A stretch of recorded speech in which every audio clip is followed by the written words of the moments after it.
part 3. And so I'm having to go back and redo this one because when I was checking it, it was for some reason the sound had been was not working. So here we go again. Alright, hey, that's alright. It's no big deal. I left you off with I was talking about apparently the Marshall Plan. And I'm supposed to start with the Berlin Airlift. So let's go forward. Now we might have to click through a couple of photos to catch up with where we were. Let's see. Yeah, okay. Okay, Berlin Airlift. Well, let's talk about this. Okay, so I told you that Berlin was located in the Soviet occupation zone after World War II. The Soviets had, basically, if you look at this map here, the green area says former East Germany. This map's from like the 90s, so pardon the captions, but the big green kind of snotty colored blob there is the Soviet occupation zone. But you notice Berlin, which is on the red dot, is within the Soviet zone. Okay, so Berlin was the capital of Hitler's Germany, and of course everybody wanted to be there for symbolic reasons. So although the Soviets are occupying the green zone, the red city of Berlin is split up between the Soviets, the Americans, the British, and there might have been a French section, if I recall. Okay. Now, what's going to happen? So, it's a little sea of Western influence surrounded by communist occupation zone. So the Americans and the British are responsible for the safety and the upkeep of the civilians within their zone. Okay. So we have to supply food and stuff, medicines, that kind of thing, because a lot of Berlin is rubble. Okay. All right. Now, for reasons I don't exactly recall, it might have had something to do with something that was going on with money or something. It slips my mind. It's not really important. The Soviets will cut off our land access to Berlin. Okay. We're having to bring in all the supplies. They cut the roads, put up barricades, whatever they did, said you can't come in. How do we support the citizens in our part of Berlin? Okay. Now, the Soviets aren't, like I said, necessarily clear on why they do this. They don't. They're not real forthcoming on reasons why they do things. Okay. But there was some reason why they were doing this. They might have been hoping we would back down from whatever behavior they weren't approving of. Or maybe they were even hoping we would just pack up and just leave Berlin. Instead, the United States, with some help from Great Britain, institutes the Berlin Airlift, okay, to clear the Berlin blockade. Right?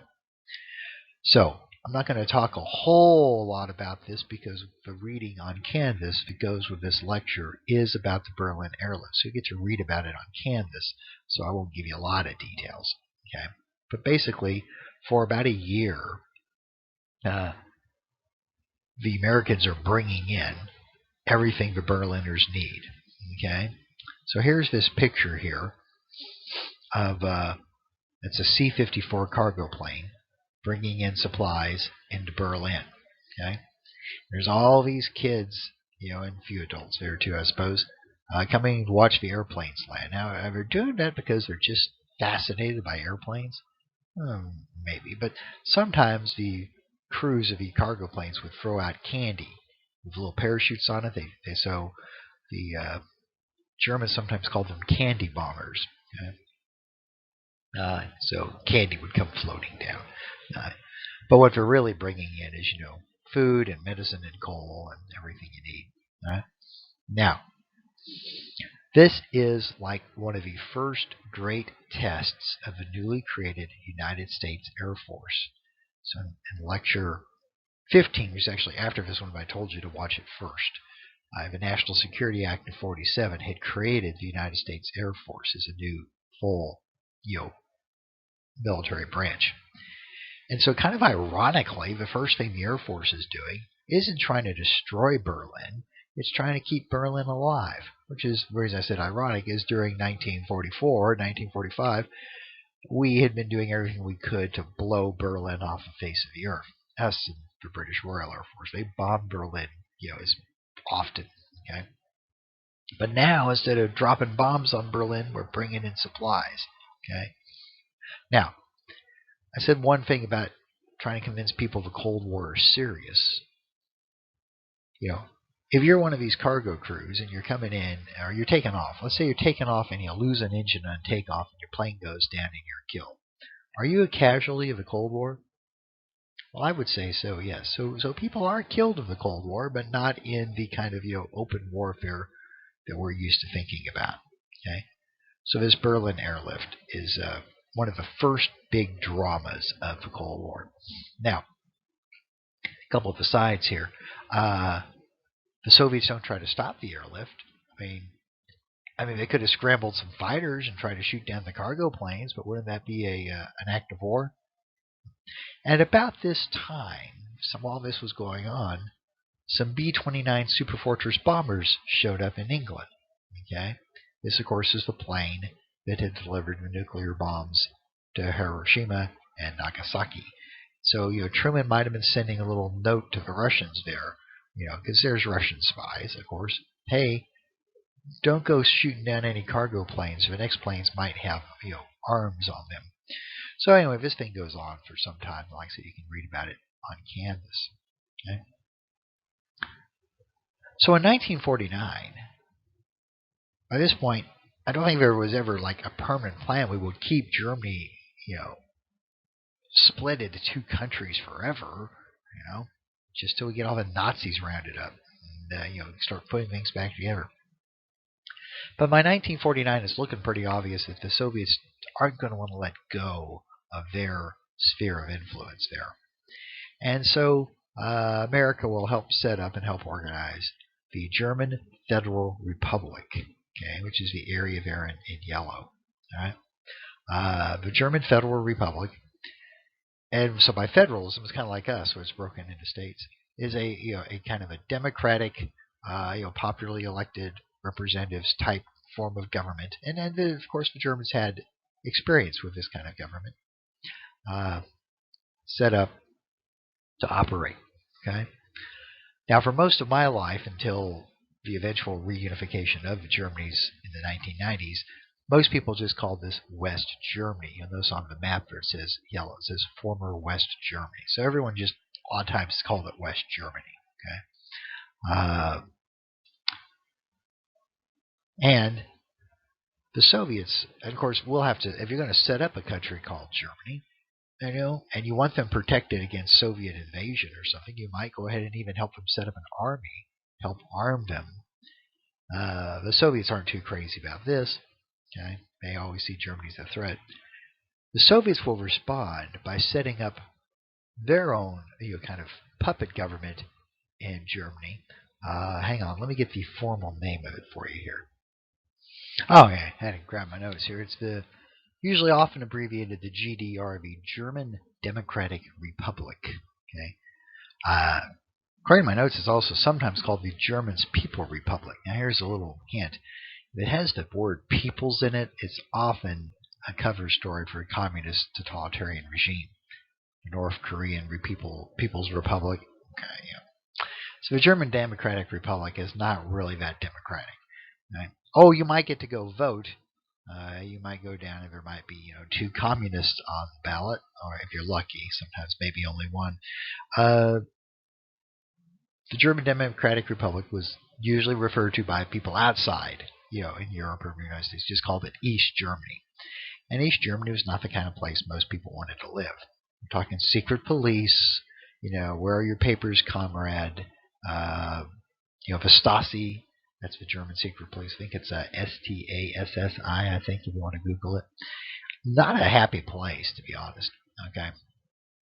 But, people survive best they can. Now, I said, and then, of course, we helped rearm the Germans. Okay. In response to the continuing Soviet threat, let me catch up on the slides here. There's another picture of a Berlin Airlift. Yeah, there they are unloading a plane. Okay. In response to the continuing Soviet threat to Europe, the United States will help set up the North Atlantic Treaty Organization in 1949. North Atlantic Treaty Organization, 1949. I think I've got a picture here of Truman signing the paperwork. Oh, or Berlin Airlift. Here you go. Always abbreviated NATO. Okay. The North Atlantic Treaty Organization is a defensive alliance. Basically, if you attack one member of NATO, they can call on aid from the other members of NATO. Okay, so if you say the Soviets roll across the border into West Germany and attack, they don't just have to face the West Germans; they're going to have to face the Americans and the British. And so the NATO allies cooperate. They have I think the first commander of NATO was Dwight Eisenhower, if I recall. They do a certain amount of maneuvers together, joint maneuvers. Sometimes you'll see a picture of a NATO naval task force. It's got an American aircraft carrier and some British destroyers and a German frigate or whatever. They try to practice together and have liaison with each other to make sure everyone's kind of on the same page. Okay, now, so it's a defensive military alliance. Which kind of sounds like a foreign entangling alliance. An entangling foreign alliance. This is what George Washington warned us about in his farewell address back in 1796. And we have followed Washington's advice for about a century and a half. But the world has changed. We have airplanes now. We have nuclear weapons. And you just can't necessarily hide behind the Pacific in Atlantic Oceans anymore. And so finally, after century and a half, we abandoned Washington's advice and form a defensive alliance with NATO. Okay? The Soviet Union, not to be outdone, puts together its own counter version. It's called the Warsaw Pact, P-A-C-T, as in they all got together, made a pact. Of course, Warsaw is in Poland. So the Warsaw Pact countries are kind of all the countries that are, puppet states to the Soviet Union, and agreed that they would try to counter NATO.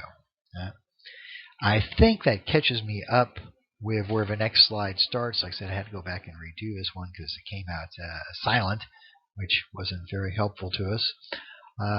So the next thing should be D, which moves us over to Japan. Let me see, D. Yeah. Alright, so we should be done here. Plenty of time to spare. We'll wrap this one up, and you jump to the next video, which should be number 4.